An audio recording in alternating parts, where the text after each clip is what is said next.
Hello everybody, welcome back to my channel. If you are new here, my name is Shannon. Thank you for joining me today. I am a mom of 8 kids.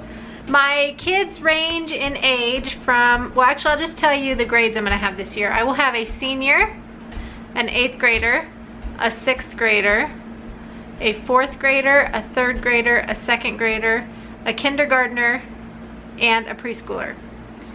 So those are the ages that I have. It is from the very beginning of school to the very end of school. Today I'm going to share with you what I will be doing with my elementary and middle school age children. So we do our main subjects, Bible, history, science, as part of a like group work. We do it all together as a group from the tiniest one up into as old as they need to be before they're ready to do it independently. So the only kid that I have that will be independent for those subjects this year is my senior. She's been independent for several years, so she just does everything on her own. And I will be making another video that has the subject she's gonna do this year. But right now I'm gonna share with you what I'll be doing with my 8th grader, 6th grader, 4th grader, 3rd grader, 2nd grader, and kindergartner, and my preschooler. He likes to sit in with us. He just likes to listen to me read, and he plays and does other things while the kids are working on their stuff, although he does have his own notebook because he does enjoy drawing and writing whenever he can. So I'm going to start with our morning basket time. It doesn't always happen in the morning, but it's just a time of reading extra books. Everything I'm using this year is from Masterbooks. So the first thing I have is this commentary. This is called Creation to Babel from Ken Ham. It is a commentary on the first 11 chapters of Genesis. On their website, they have a morning basket that has this book and another book by Ken Ham in it. I have the other book by Ken Ham, but it's more of a parent adult book, so I'm not going to be reading it to my kids. My husband and I have been reading it together. But they have a free schedule that goes along with that. So you can print this for free on their website, and it tells you what to read each day. So I'll be following this schedule, reading this book. And on the days that they have, so if you look on here, like the first day, it says to read the book, Will They Stand? That's the other book I'm talking about. And since I'm not going to be reading that with my kids, on the days that that book is scheduled, we're going to start reading out of these, which is the Answers book for teens. And we've read all of the Answers books for kids, and it probably wouldn't hurt to reread them, and we may do that after we're finished with these. But I've got both of these. There's a volume 1 and a volume 2, and we will just read a question a day for those days when that other book is scheduled and have good discussion about it, and that will be it for that. So the Creation to Babel commentary goes along with our history that we're going to be studying this year. We are going to start back over and go from the beginning and study ancient history. So we're going to use the World Story 1. If you look on the Master's Book website, this book is for grades 6 to 8. But all of their curriculum is written to each child independently. So you wouldn't want to give this book to a 3rd grader and expect them to be able to do what's required of them. So since I'm using this as a read aloud, it should be fine because we'll have good discussion about this. Any questions that come up or problems that come up, issues that come up, conflicts, we can talk through them because I'll be sitting at the table reading with them. So I have this book. My 8th grader is going to use the teacher's guide to go with it. So the way that this works, they have the schedule. You read the first 2 days. Well, you read a lot, I guess, and then whenever it's scheduled for a worksheet, he will, let's see if this will focus, he will go do his worksheet, and the rest of us will move on to whatever else we need to move on. But I really like this. It's very biblical, mostly just repeating the stories from the Bible because that really is the majority of ancient history that we know. They have a lot of pictures, beautiful pictures for, it's more textbooky, but it's really written as a living book. A lot of really nice pictures and Bible verses to read to go with it. So I like this series. I really like the America Story series also, so I'm excited to use this one. So since my 8th grader will be using the teacher's guide, he can join us in doing notebooking pages if he wants to. If he chooses not to do that, that's fine too, but I bought each of the kids a composition notebook. I really like these in my homeschool. I use one for myself. I call it my brain book. I keep track of everything that we do in there. I done any books I want to read, anything I need to remember for later. I keep track of all our days. I do a lot of stuff in there. So I bought each kid one of these, and I also bought some big index cards. So what we'll do after each chapter is they will make a notebooking page. So I can give them an index card. They can draw their picture for that chapter. They can glue it in here and then write a sentence or do some copy work or whatever we decide to do. So each kid has a notebook that they will do with our history and science also. Science will be included in this book too. So for science, we're going to be using the Masterbooks Zoology Elementary course. My kids love animals. They just want to learn about them all the time. So that's what we're going to do. I have all the books to go with it.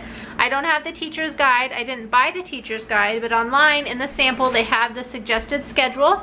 So it tells you what to read each day out of each book.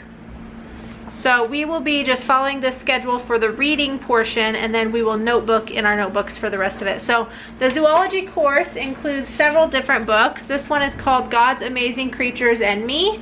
This is a devotional book says a devotional for boys and girls, and it has all sorts of animals in it and tells about the different animals. So it's kind of neat. Another one we'll use is God's Big Book of Animals. This book is huge. It really is big. I didn't realize how big it was going to be when I bought it. I had heard everyone say how big it was, but I didn't realize how big it actually is. It really is a nice big book with all sorts of animals in here and beautiful pictures.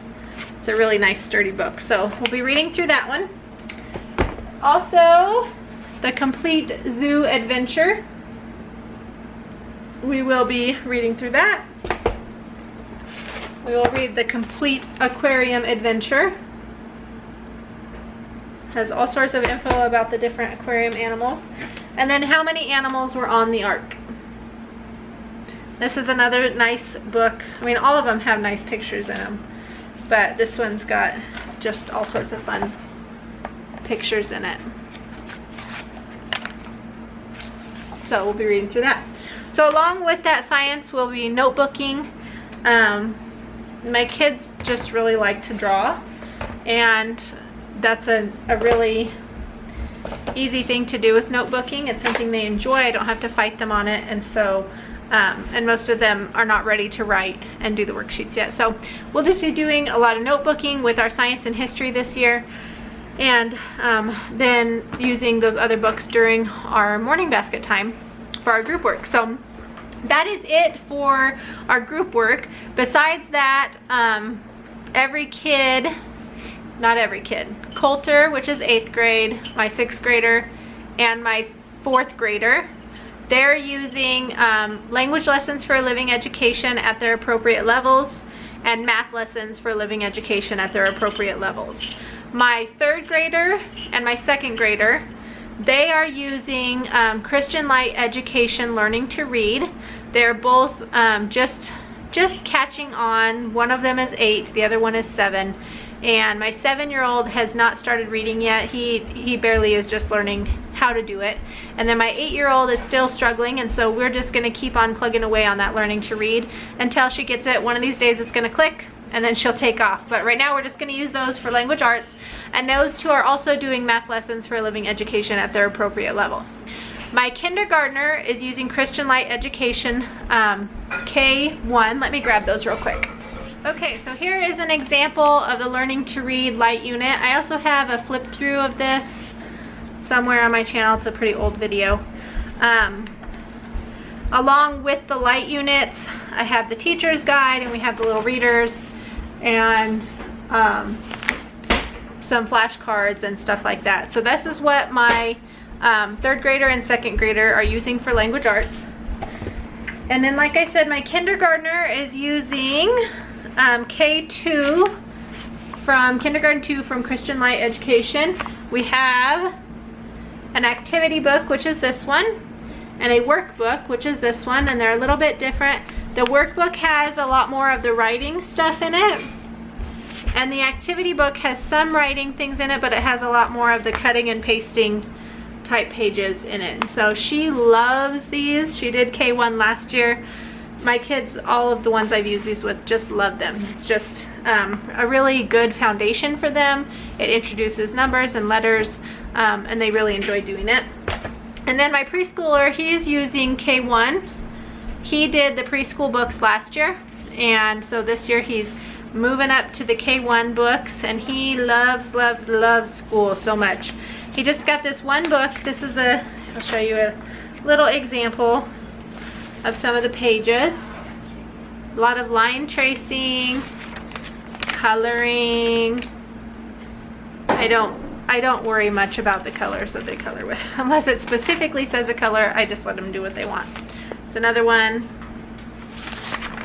So he loves doing school. These are really good too because they introduce sounds and numbers and same and different, all sorts of stuff. So that's what my little guy's using.